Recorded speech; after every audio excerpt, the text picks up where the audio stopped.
ഡൽഹിയിൽ 2 മിനിറ്റിന്റെ ഇടവേളയിൽ ഇരട്ട ഭൂചലനം ഉണ്ടായിരിക്കുന്നു. ശക്തമായ ഭൂചലനമാണ് അനുഭവപ്പെട്ടത്. അഫ്ഗാനിസ്ഥാനിൽ 6.2 തീവ്രത രേഖപ്പെടുത്തിയ ഭൂകമ്പത്തിന്റെ പ്രകമ്പനമാണ് ഉത്തരേന്ത്യയിൽ വിവിധയിടങ്ങളിൽ അനുഭവപ്പെട്ടതെന്ന വിവരം വരുന്നു. ബൽറാം നെടുങ്ങാടി ചേരുന്നുണ്ട്. ബൽറാം, മുമ്പ് 7-ന് അപ്പുറത്തേക്ക് തീവ്രത ഉണ്ടെന്നായിരുന്നു ആദ്യഘട്ടത്തിൽ വന്ന വിവരം.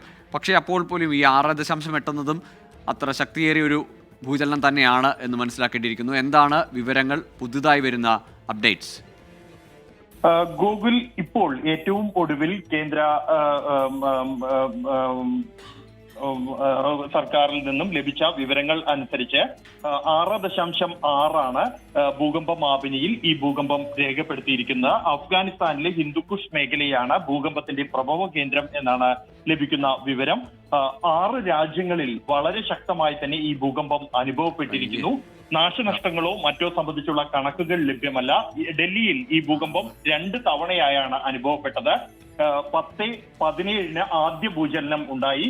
2 മിനിറ്റുകൾക്കകം തന്നെ വളരെ ശക്തമായ അടുത്ത ഭൂചലനവും ഡൽഹിയിൽ അനുഭവപ്പെട്ടു. ജനങ്ങളിൽ വലിയ ആശങ്കയാണ് ഈ ഭൂചലനം പടർത്തിയിരിക്കുന്നത്. ബഹുനില കെട്ടിടങ്ങളിലുള്ള ആളുകൾ ആശങ്കയെ തുടർന്ന് കെട്ടിടങ്ങൾക്ക് പുറത്തേക്ക് ഓടുകയും തുറസായ സ്ഥലങ്ങളിൽ എത്തുകയും ചെയ്തു. എന്നാൽ പിന്നീട് തുടർ ചലനങ്ങൾ ഇതുവരെ ഉണ്ടായിട്ടില്ല. ഹിന്ദുക്കുഷ് മേഖലയാണ് ഈ ഭൂകമ്പത്തിന്റെ പ്രഭവ കേന്ദ്രം എന്ന് തന്നെയാണ് ലഭിക്കുന്ന വിവരം. കേന്ദ്ര കാലാവസ്ഥാ നിരീക്ഷണ കേന്ദ്രം പങ്കുവച്ച ഔദ്യോഗിക വിവരമനുസരിച്ചാണ് 6.6 ഈ ഭൂകമ്പ മാപിനിയിൽ ഈ ഭൂകമ്പത്തിന്റെ തോത് രേഖപ്പെടുത്തിയിരിക്കുന്നത് എന്നുള്ളത്. എന്നാൽ രണ്ടാമത്തെ ഭൂകമ്പം സംബന്ധിച്ചോ ഉള്ള വ്യക്തത ഇതുവരെയും കൈവന്നിട്ടില്ല. നാഷണൽ സെന്റർ ഫോർ സിസ്മോളജിയുടെ ഔദ്യോഗിക കണക്കുകൾ ഔദ്യോഗികമായി രേഖപ്പെടുത്തിയ വിവരമനുസരിച്ചാണ് ഭൂകമ്പ മാപിനിയിൽ 6.6 ഈ ഭൂചലനം രേഖപ്പെടുത്തി എന്നും ഇത് ഹിന്ദുക്കുഷ് മേഖലയാണ് ഭൂകമ്പത്തിന്റെ പ്രഭവ കേന്ദ്രം എന്നും ഉള്ള വിവരം. 10:17 ആദ്യ ഭൂകമ്പത്തിന്റെ അളവാണ് ഈ പങ്കുവച്ചിരിക്കുന്നത്. തുടർന്നുണ്ടായ ചലനം ഇതിന്റെ അനുരണനമാണോ എന്നത് സംബന്ധിച്ചുള്ള സ്ഥിരീകരണം ലഭ്യമല്ല. എന്നാൽ ആദ്യ ഭൂചലനത്തിൽ നിന്നും വളരെ ശക്തമായ ഭൂചലനമാണ് 2 മിനിറ്റുകൾക്കകം അനുഭവപ്പെട്ടത്. ഈ രണ്ടാമത്തെ ചലനം സംബന്ധിച്ച് അതിന്റെ തീവ്രത ഇക്കാര്യങ്ങളിലൊക്കെ എത്രയെന്നത് ഒരു സ്ഥിരീകരിച്ച റിപ്പോർട്ട് വരേണ്ടിയിരിക്കുന്നു. അപ്പോൾ പോലും ഡൽഹിയിൽ ആകെ ഒരു പരിഭ്രാന്തി ഉണ്ടെന്ന് മനസ്സിലാക്കുന്നു. മറ്റു ഉത്തരേന്ത്യൻ സംസ്ഥാനങ്ങളിലെ സാഹചര്യം എന്താണ്? ഉത്തരേന്ത്യയിൽ പരക്കെ ഇത്തരം ഒരു ഭൂചലനവും അതിന്റെ പ്രകമ്പനവും അനുഭവപ്പെട്ടെന്നാണോ ലഭിക്കുന്ന റിപ്പോർട്ടുകൾ?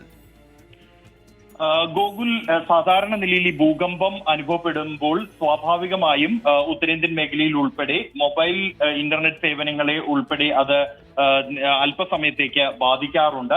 എങ്കിൽ പോലും നിലവിൽ ലഭിക്കുന്ന വിവരമനുസരിച്ച് നോയിഡ, ഗാസിയാബാദ് തുടങ്ങിയ മേഖലകൾ, ഡൽഹിക്ക് സമീപമുള്ള പ്രദേശങ്ങളിൽ ഭൂകമ്പം അനുഭവപ്പെട്ടിരിക്കുന്നു. പഞ്ചാബ്, ഹരിയാന എന്നീ മേഖലകളിലും ഭൂകമ്പം ഉണ്ടായിട്ടുണ്ട്. അതായത് ജനുവരി 3-ന് ഉണ്ടായ ശക്തമായ ഭൂചലനം ഹിന്ദുക്കുഷ് മേഖലയിൽ വലിയ തോതിലുള്ള ആഘാതം ഡൽഹി അടക്കമുള്ള ഉത്തരേന്ത്യൻ മേഖലയിൽ അനുഭവപ്പെട്ടിരുന്നു. വളരെ ശക്തമായ ഭൂചലനം അനുഭവപ്പെട്ടിരുന്നെങ്കിലും നാശനഷ്ടങ്ങളൊന്നും തന്നെ രാജ്യത്ത് റിപ്പോർട്ട് ചെയ്തിരുന്നില്ല. എന്നാൽ അതിന്റെ തുടർച്ചയായാണ് പിന്നീട് ഉത്തരാഖണ്ഡിലെ ജോഷിമഠിൽ ഉണ്ടായ ഭൗമ പ്രതിഭാസം അടക്കം ഈ ജനുവരി 3 മുതലായിരുന്നു ആരംഭിച്ചത് എന്നുള്ളതും ശ്രദ്ധേയമാണ്. നിലവിൽ ഇപ്പോൾ മിനിറ്റുകൾ മാത്രമാണ് ഭൂകമ്പം അനുഭവപ്പെട്ടതിന് ശേഷം പൂർത്തിയായിട്ടുള്ളത്. അപകടങ്ങളോ മറ്റ് ആഘാതങ്ങളോ സംബന്ധിച്ചുള്ള റിപ്പോർട്ടുകൾ ഇതുവരെയും ലഭ്യമായിട്ടില്ല. ഹിന്ദുക്കുഷ് മേഖലയാണ് ഭൂകമ്പത്തിന്റെ പ്രഭവ കേന്ദ്രം എന്ന് വ്യക്തമായിരിക്കുന്നു. India, Pakistan, Tajikistan, Uzbekistan, China, Afghanistan, Kyrgyzstan അടക്കമുള്ള രാജ്യങ്ങളിൽ ഈ ഭൂകമ്പത്തിന്റെ ആഘാതം അനുഭവപ്പെട്ടിട്ടുണ്ട് എന്ന് തന്നെയാണ് ലഭിക്കുന്ന വിവരങ്ങൾ. എന്നാൽ ഈ ഭൂകമ്പത്തിന്റെ പ്രഭവ കേന്ദ്രമായ ഹിന്ദുക്കുഷ് അത് അഫ്ഗാൻ അതിർത്തി പ്രദേശമായ മേഖലയാണ്. ജനവാസ മേഖലയോട് അടുത്ത മേഖലയല്ല, കൂടുതൽ ആളുകൾ തിങ്ങിപ്പാർക്കുന്ന ഒരു മേഖലയല്ല. അതുകൊണ്ട് തന്നെ ഇവിടെ ഉണ്ടായ ആഘാതം, ഈ പരിസര പ്രദേശങ്ങളിൽ ഉണ്ടായ ആഘാതം സംബന്ധിച്ചുള്ള കൂടുതൽ വിവരങ്ങൾ ലഭ്യമാകുന്നതേയുള്ളൂ. ഡൽഹിയെ സംബന്ധിച്ചിടത്തോളം വളരെ ശക്തമായ ഭൂകമ്പം തന്നെയാണ്. സമീപകാലത്ത് ഉണ്ടായതിൽ ഏറ്റവും ശക്തമായ ഭൂചലനം തന്നെയാണ് ഈ രണ്ടാമത് ഈ അനുഭവപ്പെട്ട ഭൂചലനം എന്നുള്ളത്. ആളുകൾ വലിയ ആശങ്കയിൽ തന്നെയായി.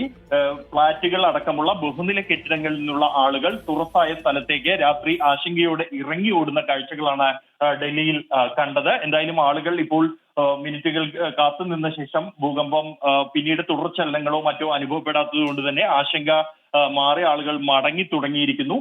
എങ്കിൽ പോലും ഉത്തരേന്ത്യയെ സംബന്ധിച്ച് വലിയ ആശങ്ക വിധിക്കുന്നത് തന്നെയാണ് ഭൂചലനം. 3 മാസത്തിനിടെ ഇത് രണ്ടാം തവണയാണ് ഭൂചലനം ഉണ്ടാകുന്നത്. ഇന്നാകട്ടെ 2 മിനിറ്റുകൾക്കകത്ത് 2 ചലനങ്ങൾ, വളരെ ശക്തമായ ചലനങ്ങളാണ് ഡൽഹിയിൽ അനുഭവപ്പെട്ടത്. ഉത്തരേന്ത്യയെ പിടിച്ചു കുലുക്കുന്ന തരത്തിലുള്ള ഭൂചലനമാണ് ഉണ്ടായിരിക്കുന്നത്. അഫ്ഗാനിസ്ഥാനിലാണ് പ്രഭവ കേന്ദ്രം. 6.6 തീവ്രത അഫ്ഗാനിസ്ഥാനിൽ രേഖപ്പെടുത്തിയ ഭൂചലനം 2 തവണ ഡൽഹിയിൽ അനുഭവപ്പെട്ടു എന്നാണ് ബൽറാം നെടുങ്ങാടി റിപ്പോർട്ട് ചെയ്യുന്നത്. ഏതായാലും ഡൽഹിയിലെ ആളുകൾ പരിഭ്രാന്തരാണ്. നമ്മുടെ കമൻറ്റ് ബോക്സിൽ ഉൾപ്പെടെ ആളുകൾ പഞ്ചാബിലും കുലുങ്ങി, ഒപ്പം മണാലിയിൽ, കശ്മീരിൽ, അങ്ങനെ വിവിധ ഇടങ്ങളിൽ നിന്നുള്ള ആളുകൾ നമ്മുടെ ചാറ്റ് ബോക്സിൽ യൂട്യൂബിൽ കമൻറ്റ് ചെയ്യുന്നുണ്ട് പലയിടങ്ങളിലെ ഭൂകമ്പം അനുഭവപ്പെട്ടത് സംബന്ധിച്ച്. ഏതായാലും ഉത്തരേന്ത്യയിൽ ആകെ ഒരു ആശങ്കയുടെ സാഹചര്യമുണ്ട്. എന്നാൽ നാശനഷ്ടം സംബന്ധിച്ചോ അല്ലെങ്കിൽ ഏതെങ്കിലും തരത്തിലുള്ള പ്രശ്നങ്ങളുണ്ടായതായോ ഇതുവരെ റിപ്പോർട്ടുകളില്ല. പക്ഷേ മിനിറ്റുകളുടെ ഇടവേളയിൽ 2 മിനിറ്റിൻ്റെ ഇടവേളയിൽ ഇരട്ട ഭൂചലനം ഡൽഹിയിൽ അനുഭവപ്പെട്ടു. വലിയ കെട്ടിടങ്ങളിലുള്ള ആളുകൾ പരിഭ്രാന്തരായി പുറത്തേക്ക് വന്നു. വാഹനങ്ങളും മറ്റും നിർത്തി ആളുകൾ തുറസായ സ്ഥലങ്ങളിൽ പരിഭ്രാന്തരായി ഇരിക്കുന്ന ദൃശ്യങ്ങളാണ് ഇപ്പോൾ നമ്മൾ കാണുന്നത്. ബൽറാം തുടരുന്നുണ്ട്. ബൽറാം, കൂടുതൽ സർക്കാർ ഏജൻസികളുടെ ഭാഗത്തു നിന്നുള്ള ഏതെങ്കിലും പ്രതികരണം അല്ലെങ്കിൽ ഏതെങ്കിലും സ്ഥലങ്ങളിൽ നിന്നുള്ള റിപ്പോർട്ടുകൾ നാശനഷ്ടം സംബന്ധിച്ച അല്ലെങ്കിൽ ഏതെങ്കിലും തരത്തിലുള്ള പ്രശ്നങ്ങൾ ഈ ഭൂചലനത്തെ തുടർന്നുണ്ടായോ എന്നത് ലഭ്യമായിട്ടുണ്ട്? പ്രത്യേകിച്ച് ഇത്ര തീവ്രതയേറിയ ഒരു ചലനമാണ്, അതാണ് നമുക്ക് ആശങ്ക ഉണ്ടാക്കുന്നത്. ഗൂഗിൾ ഇതുവരെ ലഭ്യമായിരിക്കുന്നത് 10-17 ആദ്യ ഭൂചലനം സംബന്ധിച്ചുള്ള ഔദ്യോഗിക വിവരമാണ്. നാഷണൽ സെന്റർ ഫോർ സീസ്മോളജിയുടെ ഔദ്യോഗിക രേഖയാണ് പുറത്തു വന്നിരിക്കുന്നത്. അതിൽ ഈ ആദ്യ ഭൂചലനം 10-17 ഉണ്ടായിരിക്കുന്നത്. ഈ ഭൂചലനം ഉണ്ടായിരിക്കുന്നത് ഭൗമോപരിതലത്തിൽ നിന്നും 156 കിലോമീറ്റർ താഴെയാണ് എന്നുള്ളതാണ്. ഇത് തന്നെയാണ് വളരെ വലിയ മേഖലകളിലേക്ക് ഈ ഭൂകമ്പത്തിന്റെ ആഘാതം ഉണ്ടാകാൻ കാരണം അഫ്ഗാനിലെ ഫൈസബാദാണ് ഭൂകമ്പത്തിന്റെ പ്രഭവ കേന്ദ്രം എന്നുള്ളത്. അവിടെ നിന്നും ആയിരക്കണക്കിന് കിലോമീറ്ററുകൾ അകലേക്ക് പോലും ഭൂകമ്പം അനുഭവപ്പെടാനുണ്ടായ കാരണവും ഇതിന്റെ പ്രഭവ കേന്ദ്രം ഭൗമോപരിതലത്തിൽ നിന്നും ഏറെ അകലെയാണ്, താഴെയാണ്. 156 കിലോമീറ്റർ താഴെയാണ് ഭൂചലനം ഉണ്ടായിരിക്കുന്നത് എന്നുള്ളതാണ്. അത്തരത്തിലുള്ള ഭൂചലനങ്ങൾ ഏറിയ വലിയ മേഖലയിൽ തന്നെ അനുഭവപ്പെടാറുണ്ട്. ആഘാതം സാധാരണ നിലയിൽ ഈ പ്രഭവ കേന്ദ്രത്തോട് അടുത്തുള്ള മേഖലകൾ ഒഴിച്ച് ഇതിന്റെ ആഘാതമോ മറ്റ് നാശനഷ്ടങ്ങളോ താരതമ്യേന കുറവാണ് അനുഭവപ്പെടാറുള്ളത്. ജനുവരി 3-നുണ്ടായ ഭൂകമ്പവും സമാനമായി തന്നെയായിരുന്നു. ഫൈസബാദിന് സമീപം തന്നെയാണ് ആ ഘട്ടത്തിലും ഭൂചലനം ഉണ്ടായത്. എന്നാൽ 2 തുടർചലനങ്ങൾ തുടർച്ചയായി 2 മിനിറ്റ് ഇടവേളയിൽ ഡൽഹിയിൽ അനുഭവപ്പെട്ടതുമായി ബന്ധപ്പെട്ട ഔദ്യോഗിക സ്ഥിരീകരണങ്ങൾ ഉണ്ടായിട്ടില്ല. ആദ്യ ചലനം തന്നെ സാമാന്യം ശക്തമായ തരത്തിലായിരുന്നു 10-17 ഉണ്ടായത്. ആ ഭൂചലനം ഉണ്ടായി ആളുകൾ സ്തംഭിതരായി, തുടർന്ന് കെട്ടിടങ്ങളിൽ നിന്നും താഴേക്ക് ഇറങ്ങുന്ന ഒരു ഘട്ടത്തിലായിരുന്നു രണ്ടാമത്തെ ഭൂചലനം ഉണ്ടായത്. ആദ്യ ചലനത്തെക്കാൾ ഏറെ ശക്തമായ ചലനമായിരുന്നു രണ്ടാമത് ഉണ്ടായിരുന്നത്. എന്നാൽ ഭൂകമ്പത്തിന്റെ തീവ്രത റിക്ടർ സ്കെയിലിൽ 6.6 രേഖപ്പെടുത്തി എന്നാണ് ഔദ്യോഗികമായി ലഭിക്കുന്ന വിവരം. അഫ്ഗാനിസ്ഥാനിലെ ഫൈസബാദാണ് ഈ ഭൂകമ്പത്തിന്റെ പ്രഭവ കേന്ദ്രം എന്നുമാണ് ലഭിക്കുന്ന വിവരം. കൂടുതൽ വിശദാംശങ്ങൾ അല്ലെങ്കിൽ രണ്ടാമത്തെ ഭൂചലനം സംബന്ധിച്ചുള്ള ഔദ്യോഗിക വിവരങ്ങൾ ഇതുവരെയും ലഭ്യമായിട്ടില്ല.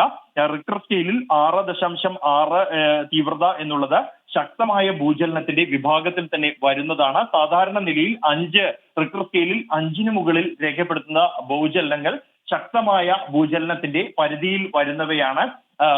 അതുകൊണ്ട് തന്നെ ഇതിന്റെ മറ്റ് ആഘാതങ്ങൾ, വലിയ തോതിലുള്ള ആഘാതങ്ങൾ ഉണ്ടാകാനുള്ള സാധ്യതയുണ്ട് എന്നതുകൊണ്ട് തന്നെയാണ് ഇത് അപകടകരമായ അല്ലെങ്കിൽ ശക്തമായ ഭൂചലനത്തിന്റെ ഗണത്തിൽ ഈ ഭൂചലനങ്ങളെ പെടുത്തുന്നത്. എന്നാൽ അവ സംബന്ധിച്ച്, ഇതിന്റെ ആഘാതം സംബന്ധിച്ചോ നാശനഷ്ടങ്ങൾ എന്തെങ്കിലും ഉണ്ടായോ എന്ന് സംബന്ധിച്ചോ കൃത്യമായ വിവരങ്ങളൊന്നും തന്നെ ഇതുവരെ ലഭ്യമായിട്ടില്ല. ഉത്തരേന്ത്യൻ മേഖലയിൽ ആകമാനം തന്നെ ഈ ഭൂകമ്പത്തിന്റെ ആഘാതം അനുഭവപ്പെട്ടിരിക്കുന്നു എന്നുള്ളതാണ്.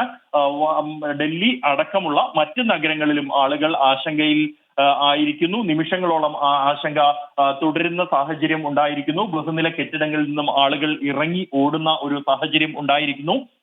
ഈ തുടർ ചലനങ്ങളോ അല്ലെങ്കിൽ ഈ ഭൂകമ്പത്തിന്റെ അനുരണനമായി തുടർ ചലനങ്ങൾ സാധാരണ നിലയിൽ ഉണ്ടാകാറുണ്ട്. മണിക്കൂറുകൾ സംബന്ധിച്ച് അതുമായി ബന്ധപ്പെട്ടുള്ള ആശങ്കകൾ പങ്കുവയ്ക്കുന്ന തരത്തിലുള്ള സമൂഹ മാധ്യമ സന്ദേശങ്ങൾ ഇപ്പോൾ പ്രചരിച്ചു കൊണ്ടിരിക്കുകയാണ്.